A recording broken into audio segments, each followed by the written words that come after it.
Welcome to the Psychotherapy Central podcast, where we discuss love, attachment, and healing from trauma. A place where you can gain the knowledge, tools, and wisdom to help you build secure, flourishing relationships. I'm your host, clinical psychotherapist and couples therapist, Jennifer Nurick.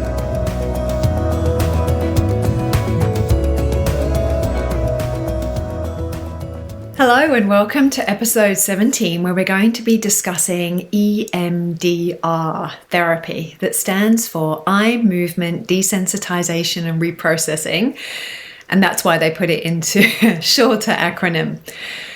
The reason that I really wanted to come on and talk to you about this is that it's one of the 4 treatment pillars of my private practice. And with my clients, I use what's worked on me.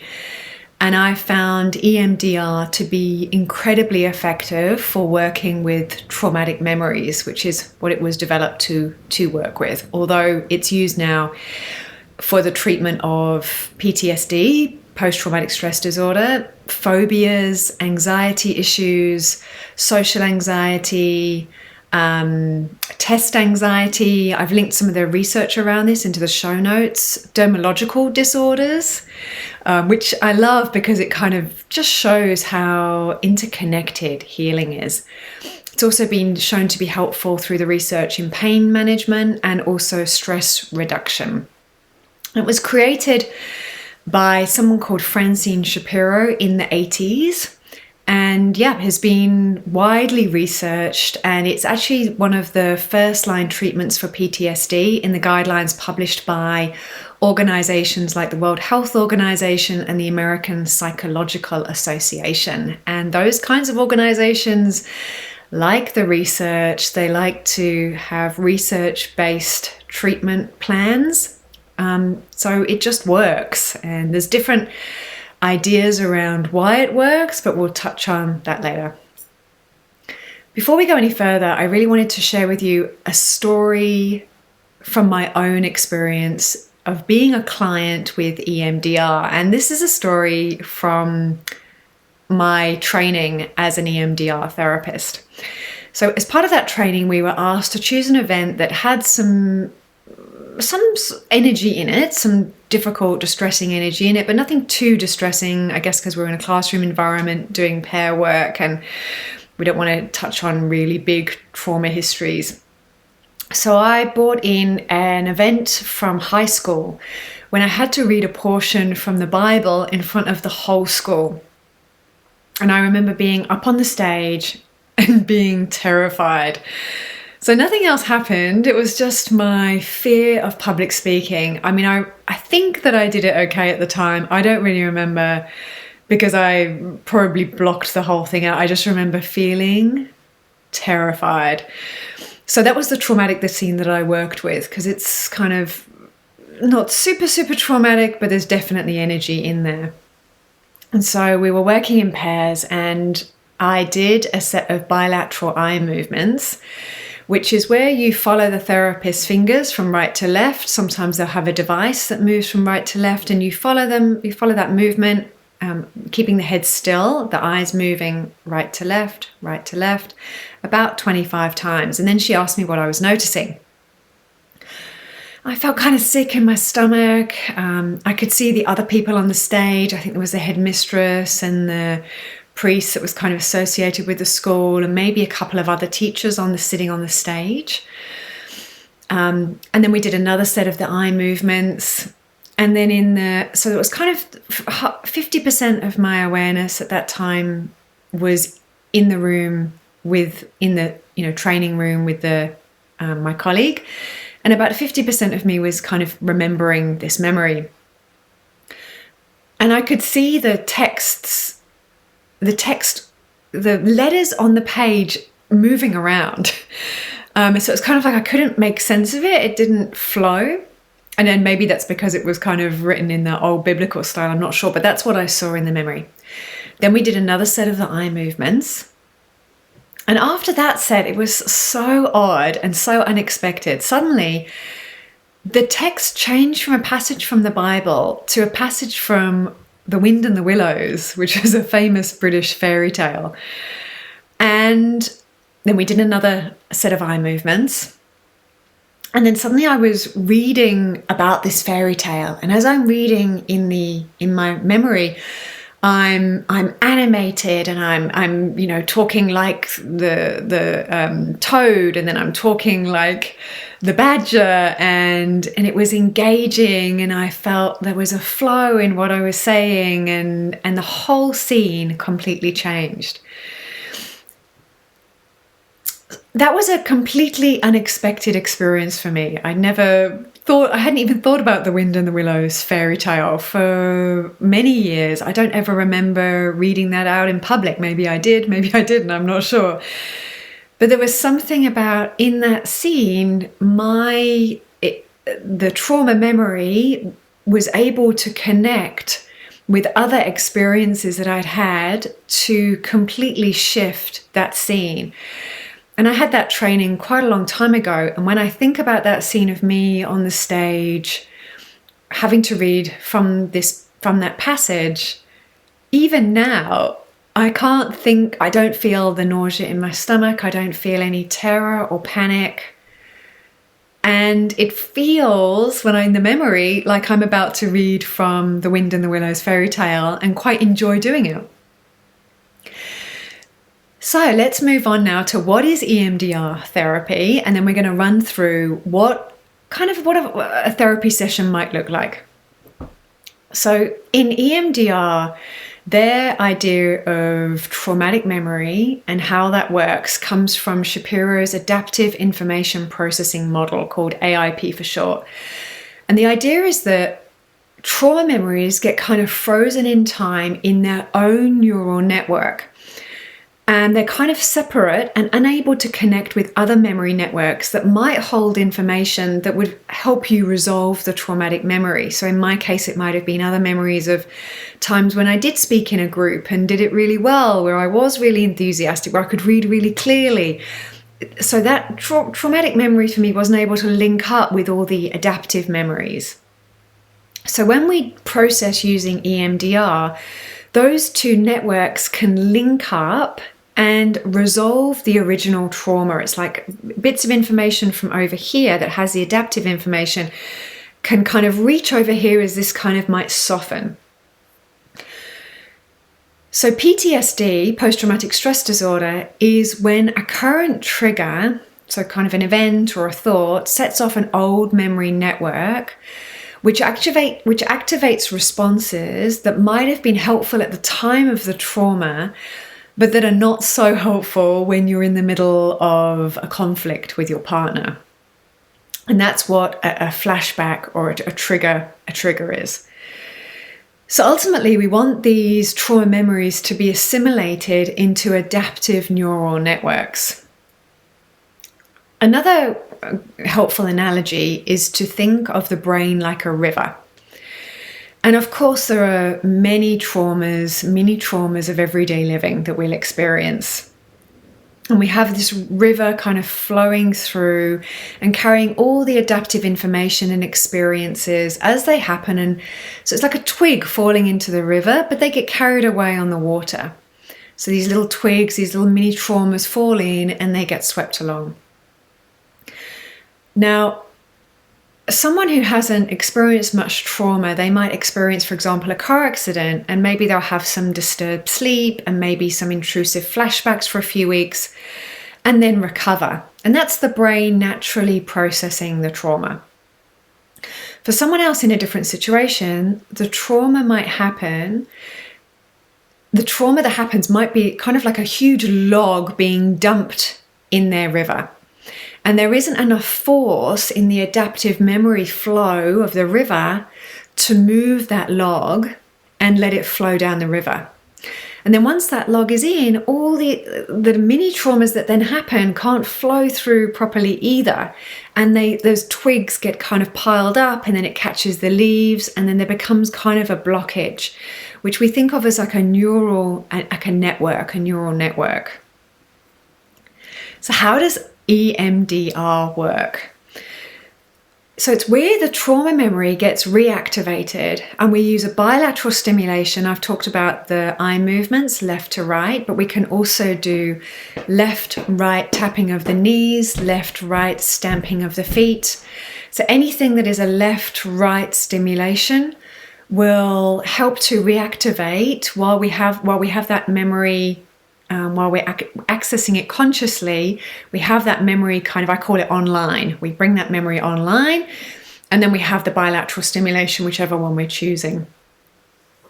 So as we're doing that bilateral stimulation, it helps to create new neural pathways to link that isolated trauma event to more adaptive networks.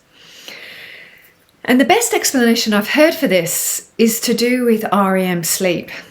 So the idea here is that the eye movements allow for a synchronization of all the brain activity at a frequency in the delta range, like slow wave sleep. And then 3 things often happen. Firstly, the memory begins to feel less vivid and starts to feel like it's in the past rather than in the present. And people's minds will do this in different ways. I've heard some people say, Jen, it's like it's all a cartoon, and my dad's this cartoon character and he just looks ridiculous. Second thing that might happen is often the emotional distress starts to decrease. And we measure that as we go through something called subjective units of disturbance. And we just measure it 0 to 10, with 10 being incredibly disturbing. We take a reading at the beginning and we take a reading at several different points through the process, just to see how is the emotional distress moving. And the third thing that often happens is there'll be an increase in positive thoughts about the self now and in the old memory. So as those adaptive networks start to feed into the trauma memory, or they start to meet in the midway, we start to grow more positive thoughts in that old memory. Okay. So let's run through a session so that you can get a feel for it. So first up, we'll do some history taking. So we look at trauma history and also kind of what resources you already have. So you might already be doing some yoga and some meditation and have a strong friendship group around you. So in therapy speak, we call those all resources. And as part of the preparation phase, we will kind of explain what EMDR is, find a safe place internally, and set up some kind of safety and trust between us and also in the process. And then together we'll decide on a target memory to process. And usually that's a scene like I was describing on the stage. That was my target memory to process. And we kind of keep that online. So for this example, we'll use a car accident. And maybe the scene you're remembering is one where you open your eyes after the car accident and you see that your sister's unconscious next to you and you feel panic and a lot of tension in your arms. So note that for EMDR, you don't have to share the memory with your therapist. It's just as effective without. I've seen amazing things happen when the memory has not been shared, where you just hold it. So again, like I said about subjective units of disturbance, we measure how disturbing it is 0 to 10 at the beginning, just so we know as we go through how well the memory is processing. So let's say at the beginning it's a 9 out of 10 distressing, and I immediately become teary. And then we get clear about what is the negative belief about yourself that is anchored and linked into that memory. So let's just say in this scene it's I'm powerless. Then we'll also think about what would I like to believe about myself in that memory. And so for this one, it might be I'm in control. Then we'll explore the emotions that go with that memory. We'll explore any felt sensations that go with that memory. And then we do what I call kind of bringing it all online, that negative belief, the image, the bodily felt sensations and the feelings. And then we start what's called the desensitization phase, which looks like you sitting in a chair a couple of meters away from your therapist. And the therapist will be moving their fingers right to left.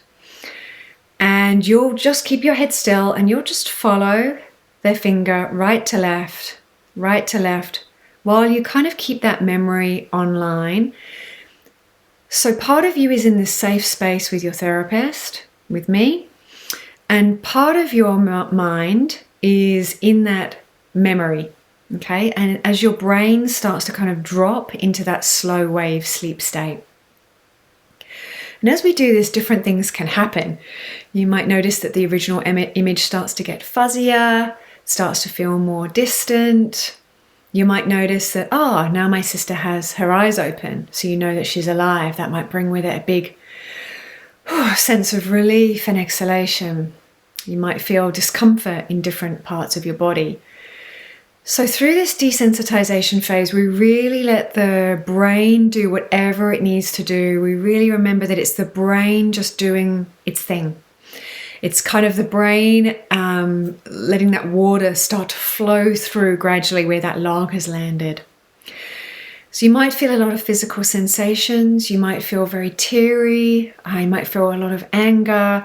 And we just really allow these things to arise and move through.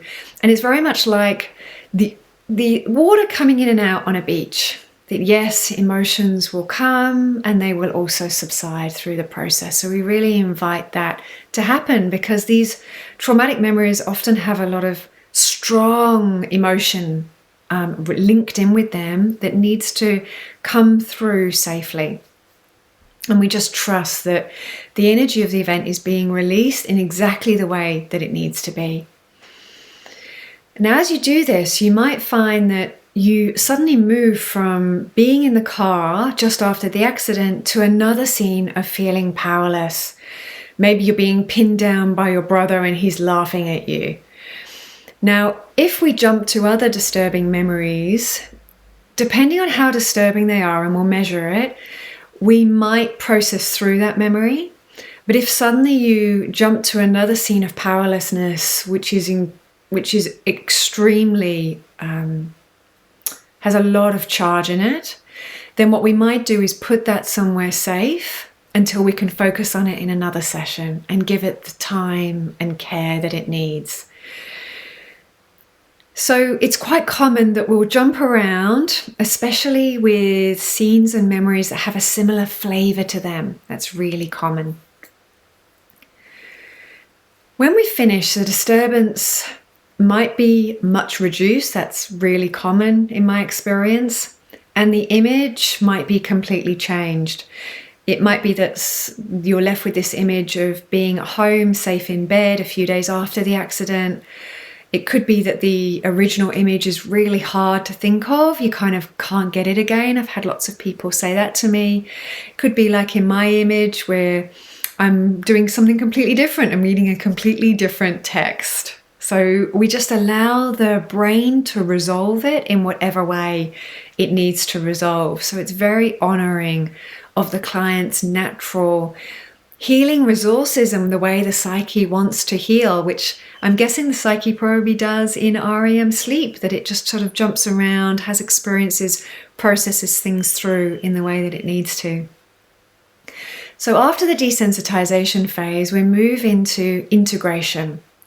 And this is where memories from other memory networks come into the previously isolated network. And it might be that you suddenly remember opening the car door after the accident and feeling a sense of control. Okay, I'm out and I can open the door. It might be losing your passport overseas and sorting that out and feeling a sense of agency and control. So you might find that these kind of positive memories just start flooding in quite randomly sometimes.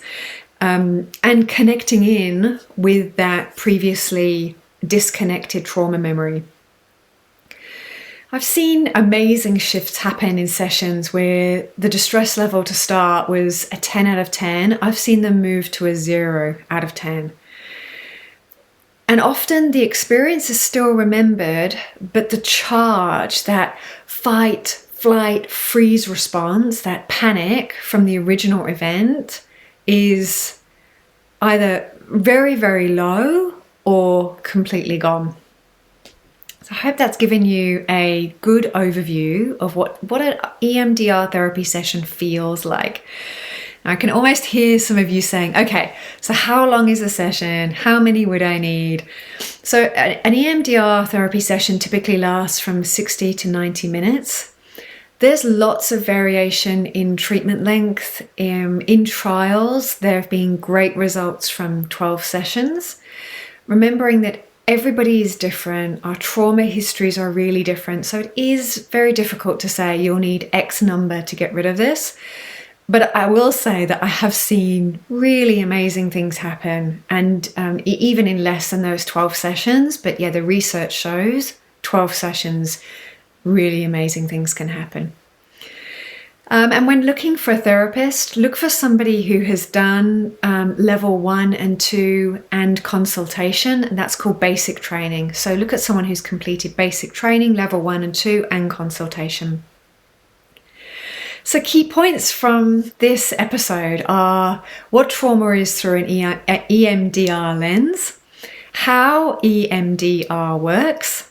We've run through the 8 stages of treatment, how long an EMDR session is, how many you would need, and we've also explored a couple of different examples of what working with a traumatic memory might look, sound, and feel like.